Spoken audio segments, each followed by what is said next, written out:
Hi, my name is Garrison Time, and for my case study, we're going to be going over mental illness. So, mental illness is a very pertinent disorder or condition, as you would say, for people of, especially in my demographic. Being a college student involves a lot of high stress, high intense, different kind of facets where you're moving from place to place, and sometimes your mental health is not always up to par. So mental illness is a very large blanketed term that can characterize a lot of different diseases or disorders.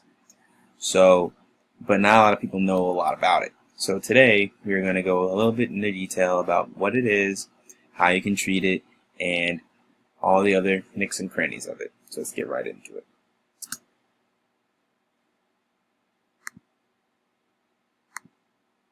What is mental illness? So the definition of mental illness is a wide variety of illnesses that can affect things like your mood, thinking, or behavior. So mental illness can include things, but not limited to, anxiety and depression, eating disorders, ADHD or ADD, schizophrenia, bipolar disorder, or OCD.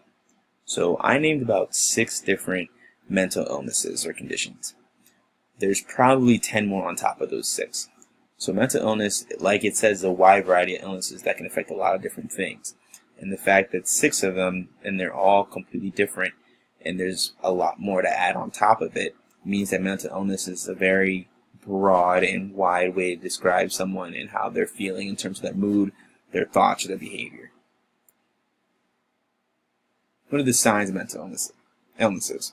So, due to the different types of severity and different kinds of mental illness, there's really no set in stone list as to what having a mental illness could actually pertain to. Being sad does not mean that you have a mental illness. Sometimes you just have a bad day. But the fact that if you have daily behavior of whatever these mental illness symptoms could possibly be, could actually lead to you actually having some kind of mental illness. So if you're daily experiencing extreme mood changes, feeling sad or low, significant tiredness, reduced ability to concentrate, low energy, inability to cope with daily problems or stress, or suicidal thoughts, then maybe you might have some kind of mental illness. So especially suicidal thoughts, that's probably the number one way for someone to signify if they have some kind of mental illness. Most people who don't have any kind of mental illness don't really think about suicide or ending their life, and the fact that you could possibly think that means that you could have something that's not possibly right within your mental health. What are the causes of mental illness? So again, there's not really a label or set cause of what mental illness could possibly be. There's just a lot of different things that could lead to mental illness. So, but the main thing is that genetics could be related to genetics. If your mom or dad has a mental illness, then most likely you might have one as well. If you have a sibling with mental illness, then there's a chance that you could have one as well. But the fact of the matter is that a mental illness can be an acute, which means that it could be something super sudden, like you just failed a test and you could have some kind of depression, or an ongoing cause, like you just came from the military and you are dealing with post-PTSD. Things like the death in the family, a long history of substance abuse. If you're dealing with an injury, if you're an athlete, or even if you're walking around campus in school in crutches and that's hard for you, or family struggles, whether it be financially or going through a divorce, whether you're actually in the divorce, your parents are in the divorce. So these kind of causes can either be temporary, meaning that can only last for a day or a week or maybe a month, or it can be long-lasting, meaning that can last your whole entire life. So the scope of mental illness. So about 1 in 5 adults in the United States, or about 43.8 million people, experience a mental illness in a given year. Also, about 1 in 25 adults in the U.S., or almost 10 million, experience a serious mental illness that substantially interferes with limits or limits one or more major life activities. Approximately 1 in 5 kids aged 13 to 18 experience some kind of serious mental illness in a given year. Mood disorders like depression and bipolar disorder are the 3rd most common cause of hospitalization in the United States for both youth and adults aged 18 to 44. So that one fact over at the end really determines the suicide or self-harm factor of having a mental illness. So most people with depression or bipolar disorder go through serious lows in which they want to do something to harm themselves. And when they harm themselves, that's when they're going to the hospital and getting treatment for whatever they did. So having some kind of mental illness could really lead to having to be hospitalized and could seriously lead to injury as well. So these two charts right here just show different facts and statements about what mental illness is and how pertinent it is in our society. So about 20% of youth ages 13 to 18 live with some kind of mental health condition. 11% have a mood disorder. 10% of youth have a behavior or conduct disorder. 50% of all lifetime cases of mental illness begin by age 14 and 75% by age 24. 10% of the average delay between onset symptoms and intervention is 8 to 10 years. And also, back to suicide, suicide is the third leading cause in youth of death in youth ages 10 to 24. So again, if you have some kind of mental illness, that could possibly lead to some kind of suicidal thought or maybe even an action in the end.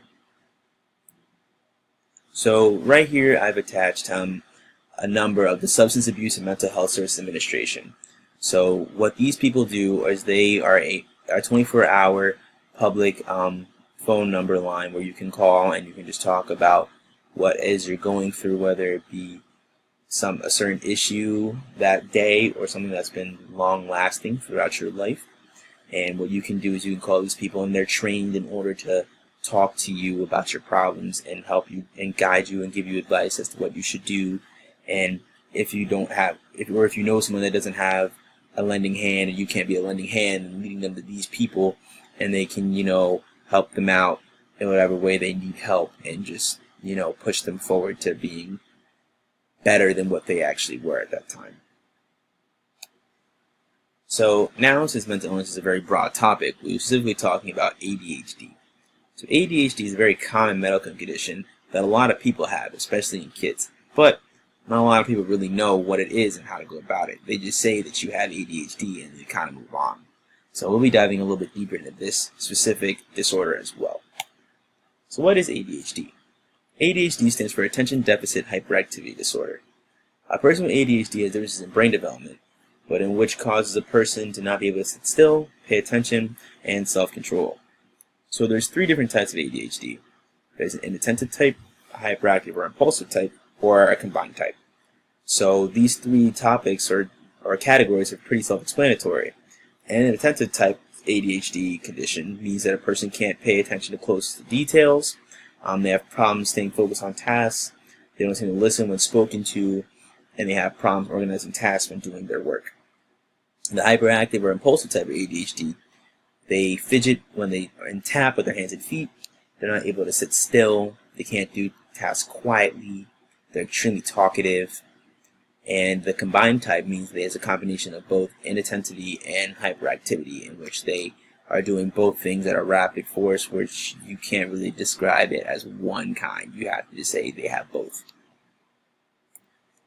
So the scope of ADHD. So in 2016, there's recorded 6.1 million American children reported with ADHD. So this chart right here says that there's about 6.4 million, and this chart is from 2017. So there's a 0.3 increase in just 1 year. So that means that the rate of people being diagnosed with ADHD is rapidly increasing, and over a year, that's 300,000 people in a year that have been diagnosed with ADHD. And this is from ages 4 to 17. So imagine when you broaden that scope a little bit further, because ADHD isn't only for people who are ages 4 to 17. The average age of people who are getting diagnosed with ADHD is about 7 years old. So it happens really in their school age years when they really have to be able to focus and sit still and pay attention to directions. Boys are nearly 3 times more likely to be diagnosed with ADHD. Boys are around 13.2%, while girls are only at 5.6%. So it's really pertinent in the male population rather than the female population. So, ADHD is a genetic condition that's passed on through birth. If your parent has ADHD, then there is more than a 50% chance that you're going to get it as well. Also, if you have a sibling, like I said earlier, who has some kind of disability, specifically ADHD, then you're more likely to have it as well. People who have ADHD have a different type of brain than someone who actually doesn't. So people who have ADHD, their brain as a whole is slightly smaller than someone without ADHD. So there's specific parts of the brain that's a little bit smaller and don't work as the same as someone who's considered normal, like the caudate nucleus, the putamen, the nucleus, the accumbens, the amygdala and the hippocampus. So all these regions don't work as well, and they are a little bit smaller than people who don't have ADHD.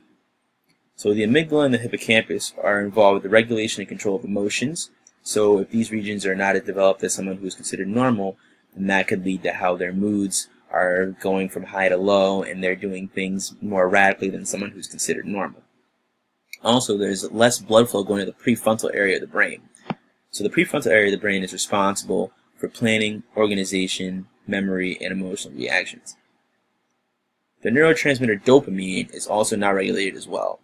So dopamine can either be too much or too prevalent in the brain. There's not enough receptors for the dopamine to react to the brain, or it's not being used correctly in the brain even though it's in there. So many people with ADHD have a combination of behavioral therapy and medication to treat the condition. So the therapy is used in order to teach kids what they can do in certain situations in terms of what's right and wrong. So the therapist is really trying to teach them what is the proper way to act and how they should do in whatever kind of situation it may be. Also, therapy can be used for the parents of the people who have ADHD in order to give them positive reinforcement and telling them that what they're doing is right. Because if they're telling them that the right thing to do is right, then they'd be more likely to do it rather than allowing them to do negative kind of things. So there's two different kinds of medication that are used for treating ADHD. So there's stimulants like Ritalin, Ativan, Dexedrine, and non-stimulants like the over-the-counter way of pronouncing it, Strattera. So stimulants work by increasing dopamine levels in the brain, with association with motivation, pleasure, attention, and movement. So it's really helpful for focusing on someone's attention, and especially during their school age years, paying attention to what they're learning in class. Non-stimulants are not the more prevalent terms because stimulants are what's really treating the correlation between dopamine and their brain function. So non-stimulants are only really used if the stimulants aren't working as well as people who have ADHD. So non-stimulants boost the levels of norepinephrine. The only difference between non-stimulants and stimulants that's very pertinent is that people who use non-stimulants, they're taking antidepressant, and having ADHD can sometimes have depressive qualities. So if you have ADHD and you have some kind of depressive quality, then a non-stimulant is going to be prescribed to you, so you're not experiencing some kind more depression than what you're already experiencing. So in terms of exercise for people with ADHD, there's really no difference between someone who is normal and someone who has ADHD. They can do the same exact things at the same exact rate, and there really is no change in terms of what they're doing.